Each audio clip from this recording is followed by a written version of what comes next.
Ha avuto ieri ufficialmente inizio la Sicilia d'Assisi, le iniziative legate ai festeggiamenti in onore di San Francesco che hanno portato in Umbria oltre 5.000 pellegrini da tutta la Sicilia, una folta rappresentanza di primi cittadini della provincia di Agrigento, capitanati dal sindaco Franco Micichè, ha voluto essere presente, recando lo striscione Agrigento, capitale della cultura. E sono previsti numerosi appuntamenti per i quali la Sicilia è stata la regione scelta per il 2024 per offrire l'olio che alimenterà la lampada votiva che arde giorno e notte sulla tomba del poverello di Assisi. Ad accendere la lampada dunque il sindaco di Palermo Roberto Lagalla in rappresentanza di tutti i sindaci dei comuni d'Italia. La celebrazione eucaristica presieduta da Monsignor Antonino Raspanti, vescovo di Acireale, trasmessa in diretta da Rai 1.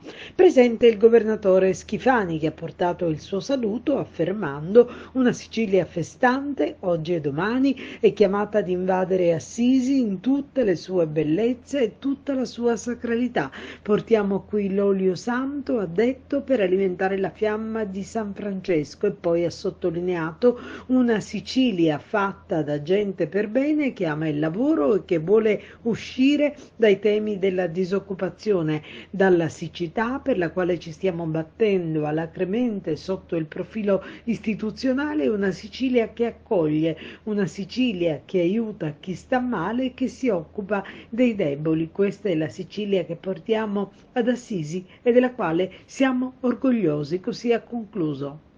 Bisogna guadagnare la fiducia dei cittadini anche con la serenità di dire qualche cosa di negativo, perché non ci ce la può fare, ci si deve tentare, perché il cittadino non deve credere alle istituzioni, non deve pensare dei sindaci, come in ogni territorio, è basilare, strutturale, perché loro sono i portatori dei primi problemi del territorio, problemi a volte complicati, che cambia nell'ecosistema. Noi, signor Sindaco, l'anno scorso abbiamo dovuto contrastare gli incendi, quest'anno la siccità, scherzando con il signor Sindaco.